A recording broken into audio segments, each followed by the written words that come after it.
जय Bhim India news में मैं पूनम काले आपका स्वागत करती हूँ। आइए नजर डालते हैं आज की कुछ खास खबरों पे। MSBTE के तहत पॉली फाइनल ईयर ग्रीष्म सत्र 2021-2022 की परीक्षा में बड़ी संख्या में छात्र फेल हुए। अखिल भारतीय विद्यार्थी परिषद ने विदर्भ के कई संस्थानों में पॉली की पढ़ाई कर रहे छात्रों से चर्चा की। यह देखा गया कि लगभग 80% छात्र इस परीक्षा में अनुत्तीर्ण हुए। अभी तक इस बारे में कोई भी स्पष्टीकरण नहीं दिया है। 8 अगस्त को नागपुर मंडल के उप संचालक को एक निवेदन दिया गया और छात्रों को किसी भी नुकसान से बचने के लिए पुनर्मूल्यांकन या पुनर्परीक्षा ली जाए, इस मांग को लेकर ABVP और शासकीय तंत्र निकेतन महाविद्यालय सदर यहाँ किया गया। ऐसी जानकारी प्रिया वैद्य ने दी।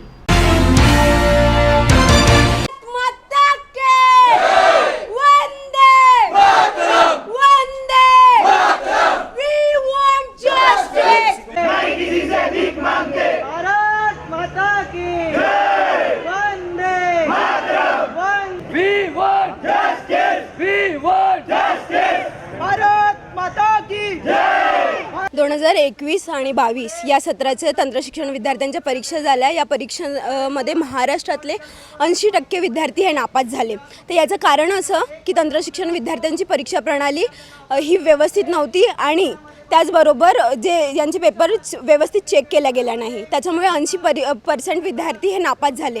याचा जेव्हा 8 ऑगस्ट रोजी विद्यार्थी परिषदेचे काही शिष्टमंडळ आणि पॉलिटेक्निकचे फायनल इयरचे विद्यार्थी यांनी इथल्या उपसंचालकाला निवेदन दिले आणि याचा जबाब विचारला, तर अजूनपर्यंत 3 दिवस लोटले, याचं उत्तर आले नाही। म्हणून आज इथे विद्यार्थी परिषद आणि पॉलिटेक्निकचे अंतिम वर्षाचे विद्यार्थी एकत्रित येऊन आंदोलन करते आहे आणि संचालकाला जबाब विचारते आहे की विद्यार्थी नापास होण्याचं मागचं कारण काय आहे आणि हे जर कारण तंत्रशिक्षण विभागाची चुकी आहे तर त्वरित लवकर त्यांची पुनर्परीक्षा व्हावी किंवा पुनर्मूल्यांकन पेपराचे व्हावे, ही मागणी अखिल भारतीय विद्यार्थी परिषद करते। याच्यामध्ये तंत्रशिक्षण विभाग जे आहे यांनी परीक्षाची जी प्रणाली आहे ते व्यवस्थित सेट नव्हती केली, त्याच्यामुळे हे घडलेलं आहे। अन्यथा जर ते बरोबर असेल तर यांची जर फेरपरीक्षा व्हावी किंवा रिचेकिंग पेपराची व्हावी अशी मागणी आम्ही करतो। हो, तेच व्हायला नको, कारण आता इंजिनिअरिंगचं त्यांचं वेळ आहे ॲडमिशनला, तर या दरम्यान यांची फेरपरीक्षा व्हावी किंवा रिचेकिंग व्हावं, मूल्यांकन पुन्हा व्हावं। किसानों को खेती में हुए नुकसान भरपाई मिलनी चाहिए। अपना किसान अन्नदाता आत्महत्या कर रहा है। नैसर्गिक संकट आने से किसानों को खेती में बहुत नुकसान हुआ है। किसानों को ज़्यादा से ज़्यादा नुकसान भरपाई मिलनी चाहिए, ये भूमिका कांग्रेस पक्ष की है। ऐसी जानकारी महाराष्ट्र प्रदेश कांग्रेस कमेटी के अध्यक्ष नाना पटोले ने औरंगाबाद में एक पत्रकार परिषद में दी। आम्ही चर्चेतून मार्ग काढायला तयार आहोत। त्यांना नसेल करायची चर्चा तो त्यांचा भाग आहे।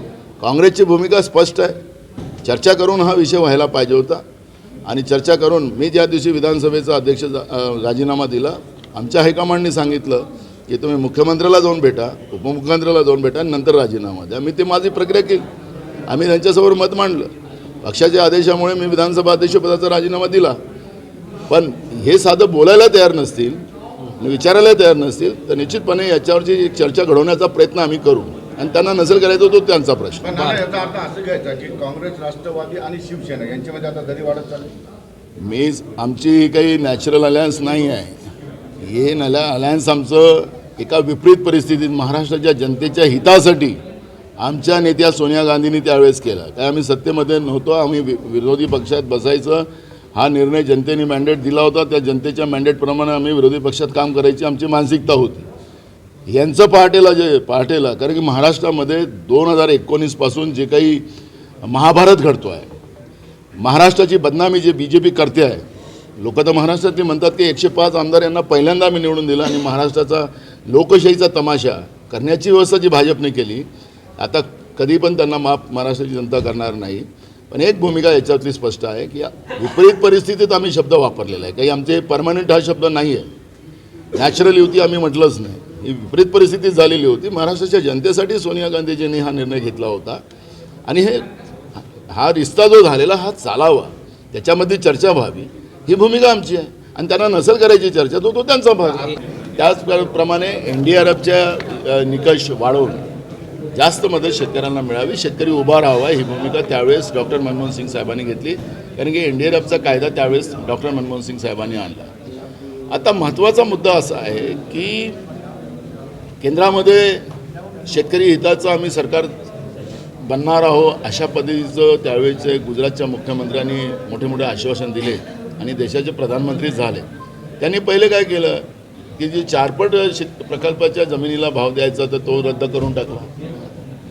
दुसरं महत्त्वाचं की खताचे पोतडी, म्हणजे हेही सगळ्या सामान्य लोकांच्यासाठी महत्त्वाचा भाग आहे. मी शेतकरी आहे म्हणून मला माहिती आहे की 50 किलोची पोतडी 40 किलोवर केली.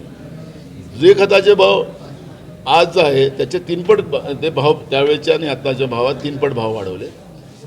बियाणाचे भाव वाढवले, औषधीचे भाव वाढले, मजुरांचे भाव वाढले आणि हे सगळं पाहिलं तर हे 3पट आणि 4पट जे भाव वाढले त्या भावाप्रमाणे NDRFची मदत व्हायला पाहिजे. आता NDRFचे अधिकारी सांगतात की आम्ही 2पट या शेतीचं नुकसान म्हणजे मागच्यापेक्षा जास्त.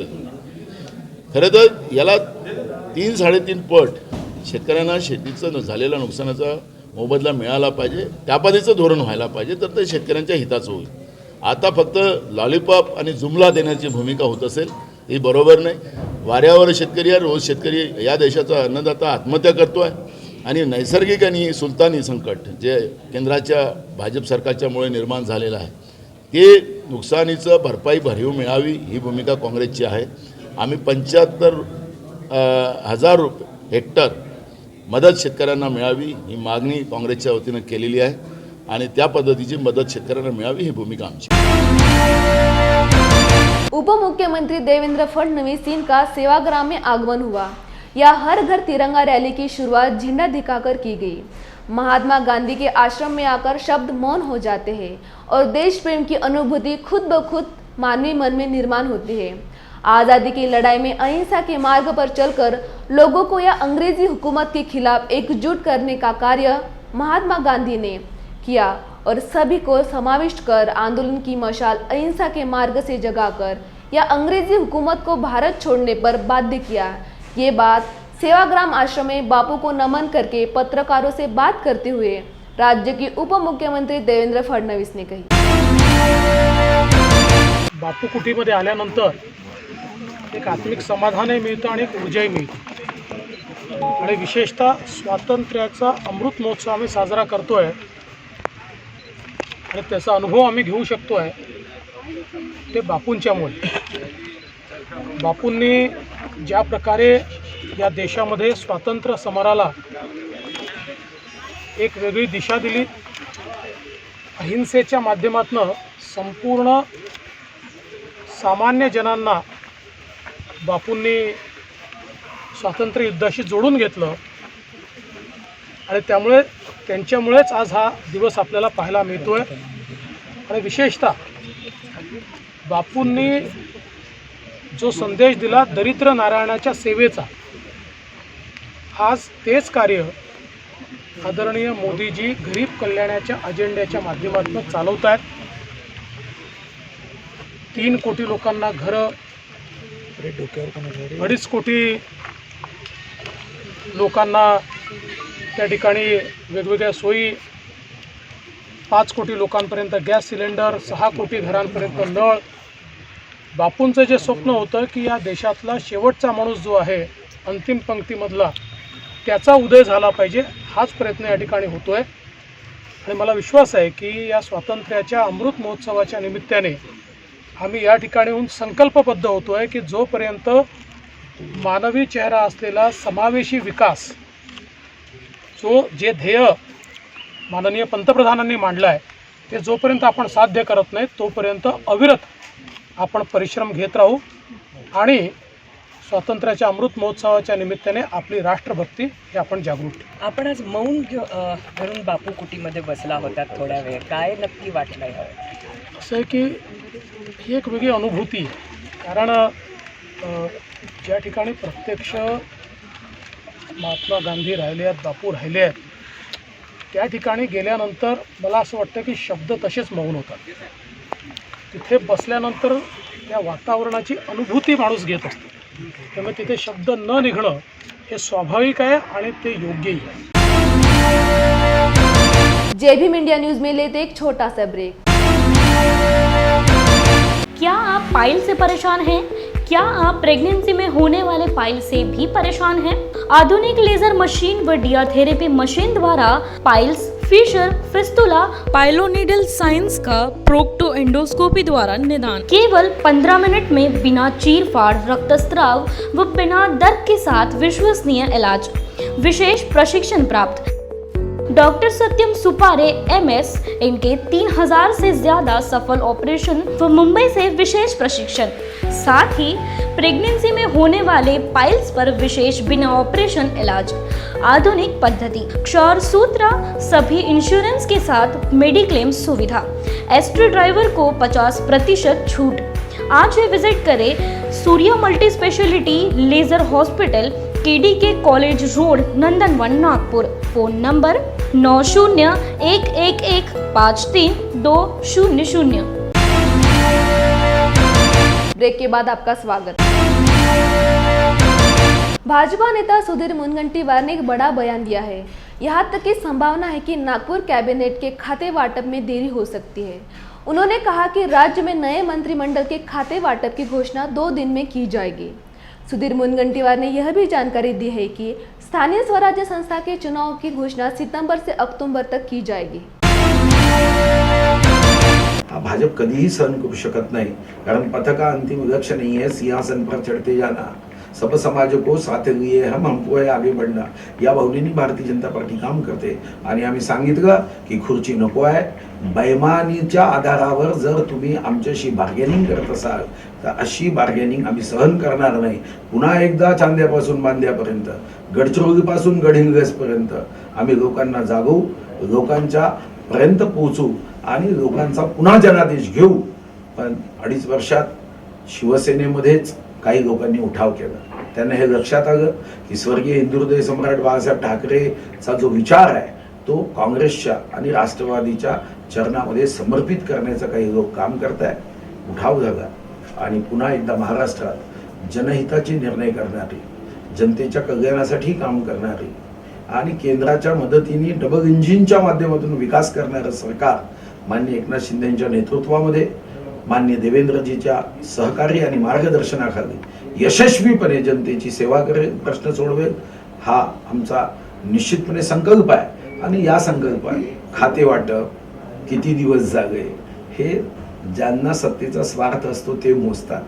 आम्ही तर जनतेचे किती प्रश्न सुटलेत, किती प्रश्न सोडवायचे आहे, धानाचा बोनस कधी द्यायचा आहे, या ठिकाणी असणाऱ्या पायाभूत सुविधा कशा करायच्या आहे, ओबीसी बांधवांचं राजकीय आरक्षण असेल, छत्रपती संभाजीनगर असेल, शेतकऱ्यांच्या दृष्टीने विविध योजना, ज्याची काल आपण निर्णय बघितला असेल की 3 हेक्टर पर्यंत आता मदत करण्याचा निर्णय झाला, NDRFच्या दुप्पट मदत करण्याचा निर्णय झाला। आणि काही लोक कारण नसताना टीका करतात। 2.5 वर्ष जेव्हा ते होते तेव्हा त्यांनी न घेतलेले निर्णय आम्ही घेतल्यावर सुद्धा आता अवाजवी लोकांमध्ये भ्रम निर्माण व्हावा अशा पद्धतीने घोषणा करतात। पण ये पब्लिक है, सब जानती है।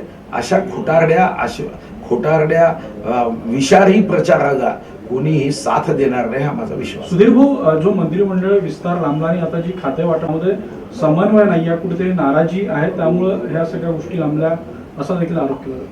राईचा पर्वत नव्हे, राईच्या फोटोचा पर्वत करणारे काही लोक असतात। लहानपणी आपण बालभारतीमध्ये पाहिले की झाडाचं पान पडलं का आकाश आलं, आकाश पडलं, आकाश पडलं असं म्हणणारा एक प्राणी होता। असे काही प्राणी असतात, असं कुठेही नाही। एक वाक्यता आहे, श्री एकनाथ शिंदेजी आणि देवेंद्रजी हे शिवसेना आणि भाजपचं नेतृत्व करत असले तरी आता त्यांचा एकच पक्ष आहे, जनतेची सेवा करणारा पक्ष। भाऊ, नाना पटोले म्हणाले की ही नैसर्गिक आघाडी नाही आहे, हे इथे कुठेतरी फुटीचे संकेत दिसतात। मला असं वाटतं की शिवसेना आणि काँग्रेस ही नैसर्गिक आघाडी होती, असं जर आपण कोणाचं सामान्य ज्ञान बिघडवत असू तर आश्चर्यजनक आहे। काँग्रेस हिंदुहृदय सम्राट स्वातंत्र्यवीर सावरकरांबद्दल काँग्रेसचं काय मत होतं आणि हिंदुहृदय सम्राट स्वर्गीय बाळासाहेब ठाकरेंचं काय मत होतं, आणि काँग्रेस आणि शिवसेना ही नैसर्गिक आघाडी म्हणजे स्वर्गीय हिंदुहृदय सम्राट बाळासाहेब ठाकरे म्हणायचे की काँग्रेस सोबत ज्या दिवशी जावं लागेल त्या दिवशी मी माझ्या पक्षाचं दुकान बंद करेन। त्यामुळे नाना पटोले काय म्हणतात यापेक्षा हिंदू हृदय सम्राट स्वर्गीय बाळासाहेब ठाकरे यांचे काय विचार आहे याकडे खरा शिवसैनिक लक्ष देईल. त्यामुळे ही सुरुवात आहे असा आरोप होऊ लागलेला आहे की ही ठिणगी आहे, पुढं हे वाद वाढत जातील. पहिल्यांदा तर मी तुमच्या प्रश्नामध्ये एक दुरुस्ती करतो. भारतीय जनता पार्टी आणि शिंदे गट नाही, भारतीय जनता पार्टी आणि शिवसेना. तुम्ही हा मनातही विचार आणू नका. शेवटी लोकशाहीमध्ये पक्षाचं नेतृत्व हे बहुमताने केलं जाते. पक्ष हा वारसा नाही. पक्ष म्हणजे काही जमीन आणि घर नाही आहे. पक्ष हा कार्यकर्त्यांच्या परिश्रमावर आहे, मेहनतीवर आहे, कष्टावर आहे. फक्त नेता परिश्रम करतो, कष्ट करतो आणि कार्यकर्ते काय करतात. म्हणून भारतीय जनता पार्टी शिवसेना युतीचं सरकार आहे. बहुमतानी 2/3 मतांनी शिवसेनेचं नेतृत्व स्वर्गीय हिंदू हृदय सम्राट बाळासाहेब ठाकरे यांचा विचार माननीय एकनाथराव शिंदे हे चालवत आहे.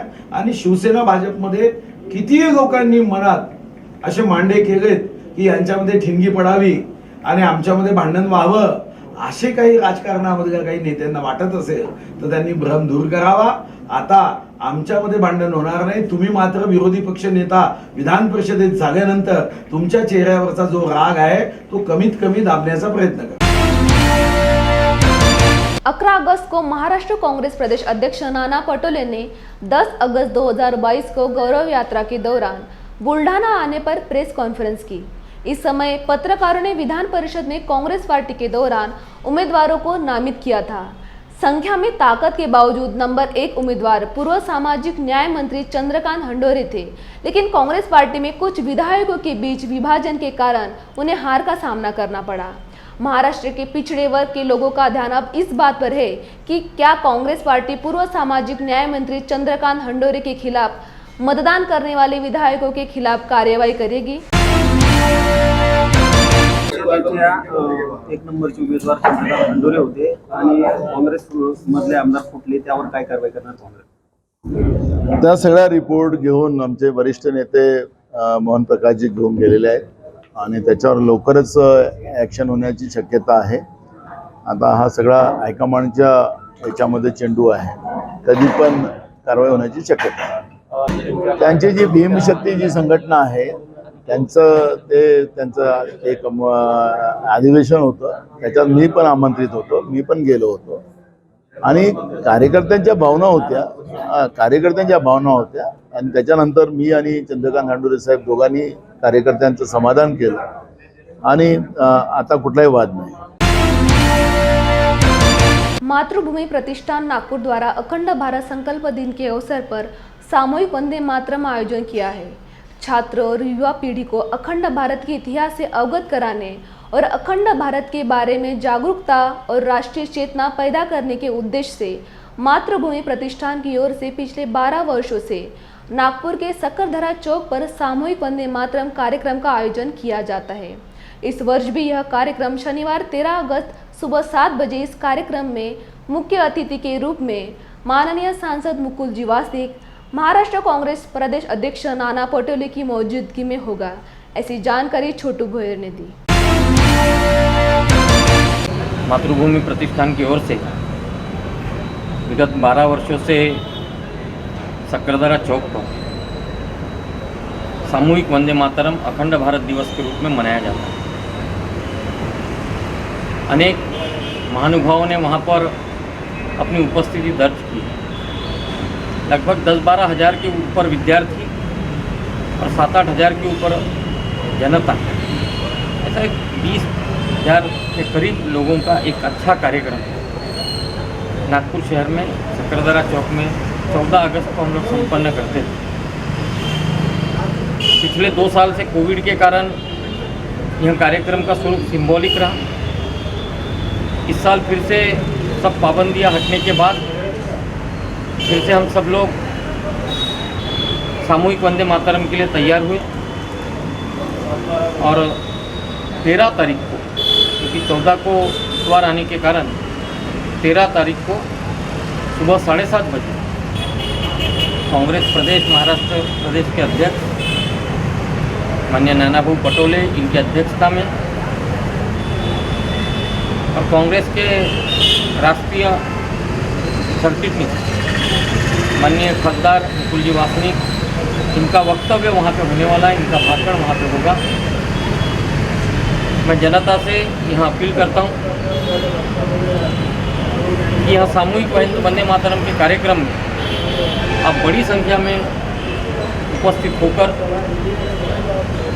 सामूहिक वंदे मातरम इकट्ठा गाकर हम लोग अपनी वंदे मातरम के प्रति प्रतिबद्धता जो हर साल वहाँ पे की जाती है, इस साल भी बड़ी मात्रा में हम सब लोग वहाँ उपस्थित होकर राष्ट्रभक्ति के इस 75वें पावन अवसर पर हम सब लोग श्रद्धापूर्वक इस वंदे मातरम को गाएंगे और इसके लिए सभी लोग बड़ी संख्या में वहाँ पर 14 अगस्त को आएंगे, 13 अगस्त को आएंगे।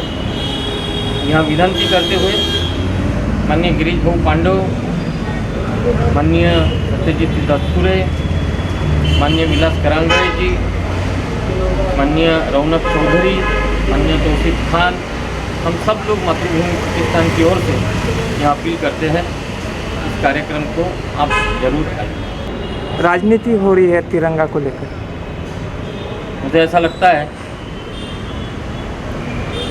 जिस आज़ादी का जश्न हम 75वें साल के रूप में मना रहे हैं, उस आज़ादी का जश्न मनाते समय हमने किसी के ऊपर कोई टीका टिप्पणी नहीं करनी चाहिए। बीजेपी क्या कह रही है, कौन क्या कह रहा है, इसके तरफ कोई ध्यान देने की आवश्यकता नहीं है।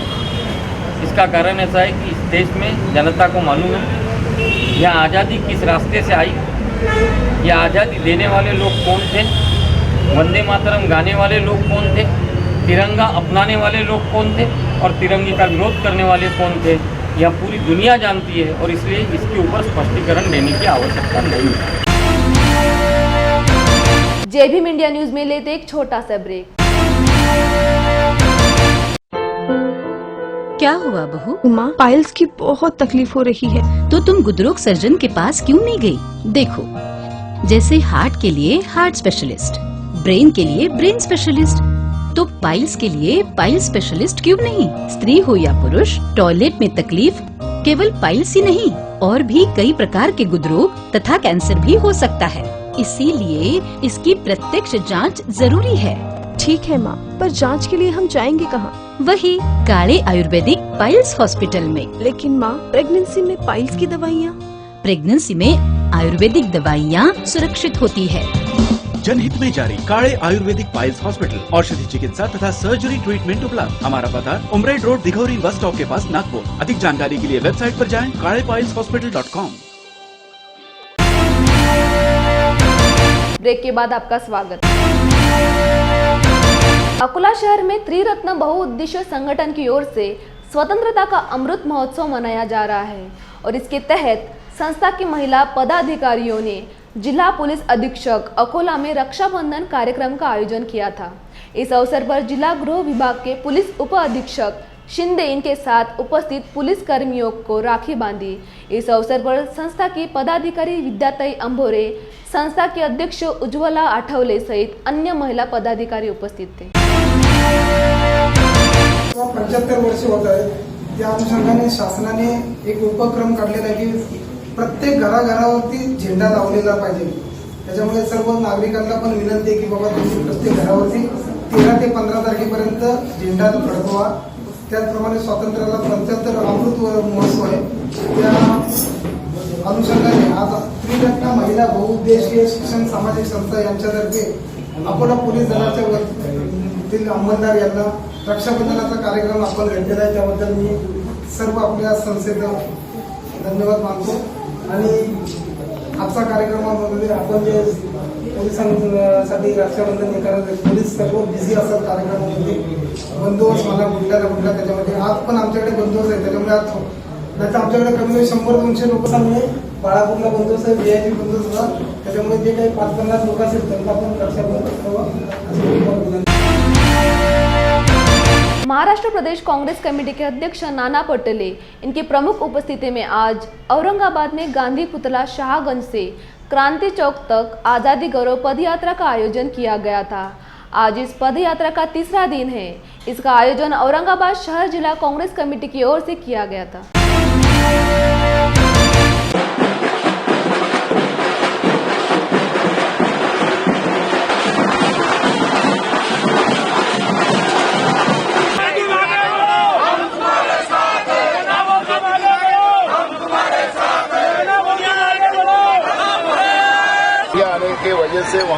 मंत्रिमंडल का जो प्रॉब्लम हुआ है उसके बारे में, और अभी ये प्रकरण कोर्ट में है, और ये कोर्ट में होने की वजह से लोगों की भावनाओं के साथ, क्योंकि कांग्रेस की भूमिका पहले ही स्पष्ट थी कि नाम बदलने से अगर विकास होता है तो उसके लिए अब कोई विरोध करने की बात नहीं। नाम बदलने से विकास नहीं होता, किसी के सेंटिमेंट से चलना नहीं चाहिए, यह भूमिका कांग्रेस।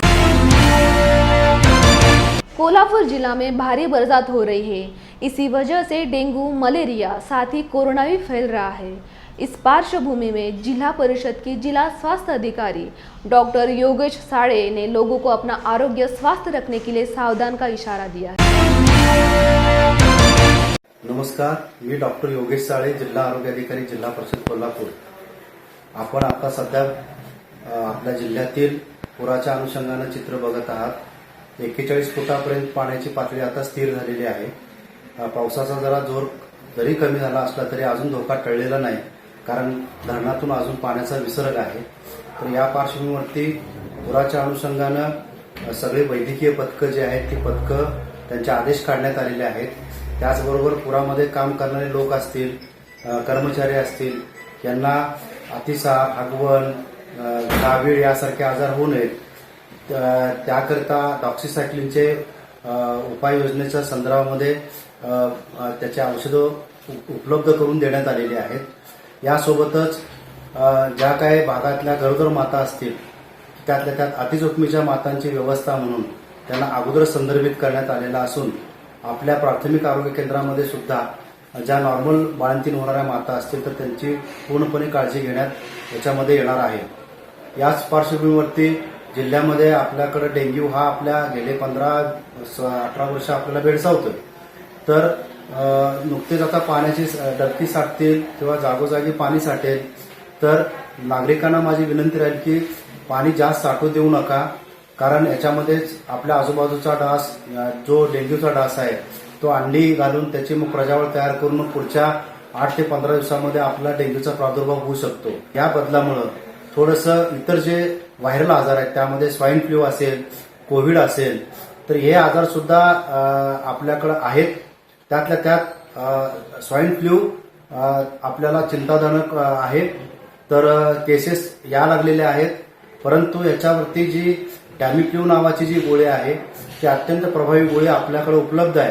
त्यामुळे जनतेने आपल्याला ताप, खोकला, घसादुखी अशा प्रकारचा आजार झाल्या त्यांनी त्वरितच आपल्या प्राथमिक आरोग्य केंद्रामध्ये जाऊन याच्यावरती उपचार घेणं अत्यंत आवश्यक आहे. आज के लिए बस इतना ही. देखते रहिए जय भीम इंडिया न्यूज.